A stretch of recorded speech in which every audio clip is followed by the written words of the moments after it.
عرصہ جو میں سمجھ میں آ رہا ہے مجھے فائدہ ہو رہا ہے، اگر فائدہ ہو رہا ہے اس کو مزید اس کے اوپر رہنا چاہیے. اگر فائدہ نہیں ہونا چاہیے تو پھر 6 مہینے سے پہلے چھوڑ دینا چاہیے، پھر کوئی اور سوٹیبل پلیس سے تلاش کرنی چاہیے. کیا کرنا چاہیے، کتنی عرصہ کرنی چاہیے، یہ ڈپینڈ کرتا ہے آپ کے کام کے اوپر کہ آپ کا کام کس نوعیت کا ہے. ٹھیک ہے جی. ایک لانگ ٹرم سکل ہوتا ہے، ایک شارٹ ٹرم سکل ہوتا ہے. ایک ہوتا ہے ہنر، کو چیز دیکھنی ہے، عادات سیکھنی ہے، 2-4 چیزیں ان کو جوڑنا اور کھولنا ہے، وہ تو آپ 1-2 ہفتے میں بھی کر لیتے ہیں. اس کے بعد اس کے اندر سکل، جیسے ڈرائیونگ ہے، ڈرائیونگ پہلے دن آپ کو سکھائی جائے کہ یہ گیئر ہوتے ہیں اور یہ ڈرائیونگ. اس لیے میں ایگزامپل دے رہا ہوں بار بار کہ ہم گاڑی اور اس کی چلانے سے ایز اے پیسنجر اور ایز اے زیادہ فیملیئر ہوتے ہیں، ہمیں پتہ ہوتی ہے کہ گیئر کیا ہوتا ہے اور اسٹیئرنگ کیا ہوتا ہے. ہم بتائیں گے اس کے 4 گیئر ہیں، پہلا کرو گے تو یہ ہوگا، 2 کرو گے یہ بریک ہے، یہ کلچ ہے، لگتا ہے، ہمیں سمجھ میں آ جاتی ہے. لیکن آپ کا کیا خیال ہے کہ یہ بتا دیا جائے 2 دن میں، تیسرے دن میں گاڑی نکال لوں، چلا سکتا ہوں؟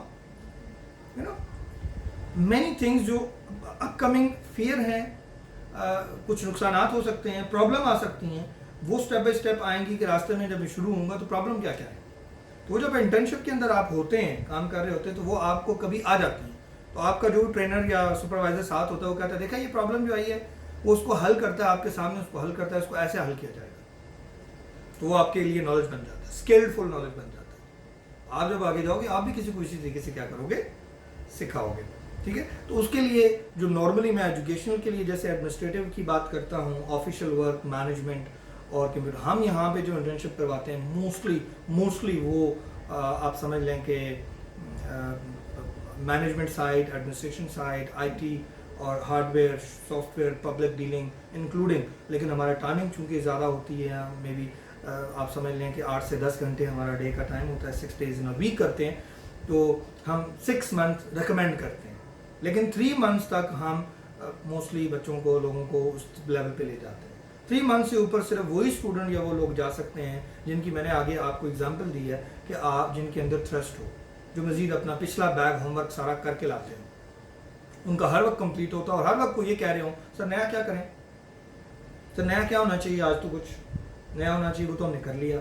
جو کام سے بھاگنے والا ہے، اگر آپ سمجھتے ہیں آپ کام چور ہیں، آپ انٹرنشپ میں 1 سال نہیں 2 سال لگا لیں، آپ کو اس انٹرنشپ کا کسی قسم کا کوئی فائدہ نہیں ہے سوائے اس کے کہ آپ آنے جانے میں اپنے پیسے ضائع کرتے ہیں. ٹھیک ہے.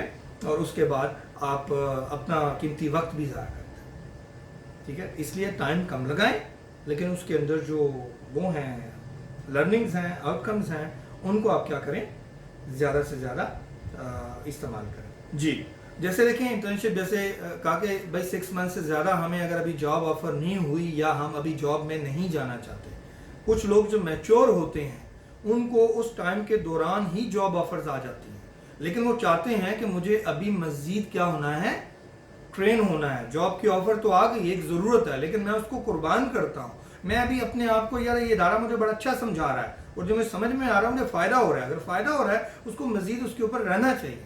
اگر فائدہ نہیں ہونا چاہیے تو پھر 6 مہینے سے پہلے چھوڑ دینا چاہیے، پھر کوئی اور سوٹیبل پلیس سے تلاش کرنی چاہیے. انٹرنشپ نہیں چھوڑنی چاہیے لیکن وہاں سے ختم کر دینی چاہیے. ٹھیک ہے. نئی پلیس کو تلاش کر کے کنٹینیو کر لینا چاہیے. لیکن جہاں کام ہو رہا ہے تو آپ کہیں گے میں 6 مہینے اور جاب نہیں کرتا، میں مزید، کیونکہ جو ہی آپ جاب پہ جائیں گے وہ آپ کو پے کرے گا. جب آپ کو پے کرے گا تو آپ کی جو اس طرح ابھی جو لرننگ ہو رہی ہے وہ اس طرح نہیں ہو پائے گی، وہ لرننگ وہاں پہ کم ہو جائے گی، وہ ختم ہو جائے گی آلموسٹ. ٹھیک ہے. آپ سے بلکہ مانگا جائے گا کہ بھائی یہ پیپر آپ لکھ کے اور ٹائپ کر کے لائیں، یہ کام کر کے لائیں، یہاں کیا جائے گا یہ لائیں، لیکن ہوگا تو آپ کو دکھایا جائے گا. وہاں تو آپ کو کہا جائے گا کہ یہ کام اس کی بھائی آپ کو تنخواہ ملتی ہے تو آپ سے سپروائزر کم ہو جائیں گے. وہ کہ وہاں بھی لرننگ ہوگی جہاں آپ کام کر رہے ہوتے ہیں، لیکن جو انٹرنشپ کے لیول پہ ٹریننگز ہو رہی ہوتی ہیں اس سے وہ کم ہوتی ہے، کیونکہ ادھر آپ کا فوکس ہی لرننگ ہوتا ہے. ادھر سے آپ کو ایک سینئر بلا رہا ہوتا ہے، دوسرا کہہ رہا ہوتا ہے یہ کر دے، وہ کر دے، فلاں کر دے، کچھ آپ اپنا کر رہے ہوتے ہو. ٹائم مینجمنٹ، سٹریس کے اندر گھنٹے 2 ہوتے ہیں، 4 ہوتے ہیں، کام زیادہ ہوتے ہیں. ٹھیک ہے. یہ ساری چیزیں آپ سیکھ رہے ہوتے ہو. وہاں صرف آپ کی ایک ڈیوٹی ہوگی اور ایک جگہ کیا کرنا ہے، آپ نے ریسپشن پہ بیٹھنا، کوئی بندہ آ جائے اس کو ڈیل کر لینا ہے اور ڈیل کرنے کے بعد آنسر آ جائے، رپورٹ دے دینی ہے، شام 4 بجے چھٹی کر جانی ہے. اب آپ اگر یہی بندہ آپ کو جاب مل گئی ہے، ٹھیک ہے، ادھر سے آپ نے اتنا اچھا سیکھا کر آپ بہت کچھ سکتے ہیں اور آپ ایسی پوسٹ پہ بیٹھ گئے ہیں اور اس کے 4 بجے آپ نے چھٹی کر لی، تو مجھے یہ بتایا اگر آپ آگے 5 تنخواہ بھی اس کی اچھی ہے، 4 سال 5 سال اس طرح کا یہی کام روزانہ کرتے ہیں، تو مجھے بتائیں آپ کیا فیل کریں گے؟ اچھا فیل کریں گے؟ نہیں. ایکچولی کیونکہ آپ کا زیادہ روٹین بن گئی نا, نارمل لائف میں کوئی چام نہیں رہا, ٹھیک ہے. تو کامیاب ہونے والے جو لوگ ہیں وہ ایک تو انٹرنشپ کرتے ہیں, سلجھے ہوئے جو اسٹوڈنٹس ہوتے ہیں جو کیریئر میں کچھ آگے جانا چاہتے ہیں, یا جن کے پیرنٹس والدین ان کو کاؤنسل کرتے ہیں, ان کے بڑے بہن بھائی انٹرنشپ کا نام سمجھ کے وہ سیڑھی چڑھ کے اوپر جا چکے ہوتے ہیں, ان کو اس کی امپورٹنس پتہ ہوتی ہے, ٹھیک ہے. جیسے یہ ہمارے ساتھ بیٹھے ہیں ان کے بھائی ہمارے ساتھ انٹرنشپ یہاں کرتے ہیں, تو آج کل وہ اچھی پوسٹ پہ, ٹھیک ہے. آج ان کے بھائی نے بھی اس لیول پہ آئے تو انہوں نے ریکویسٹ کی سر ان کو میں نے ادھر چھوڑنا ہے, کام کرنا ہے, لائک دیٹ, ٹھیک ہے. لیکن جو نہیں ہے جنرلی, جیسے آپ آئے ہیں آپ لوگ, ہم نے جنرل ایک ایڈ دیا ہے, تو ہم ادھر بھی ہم 2 سے 4 لوگ زیادہ سے زیادہ ایڈ کر سکتے ہیں, اس سے زیادہ نہیں ہے, اس کے اوپر جاتے ہیں. اور پھر ہمارے پاس بھی یہاں کچھ لوگ ہمیں کالز کرتے ہیں مین کہ ہمیں اس طرح کا بندہ چاہیے, بندی چاہیے, تو وہ پھر ہمارا جو بالکل سلجھا ہوا اور مکمل ٹرین پرسن ہوتا ہے, ہم پھر اپنی لوکل جو کمیونٹی کے اندر ہے, ہر کمیونٹی جو اسکول ہے, کالج ہے, آفیسز ہیں, ایون شاپس ہیں, ان کے اندر لوگوں کو ہم پرووائڈ بھی کرتے ہیں.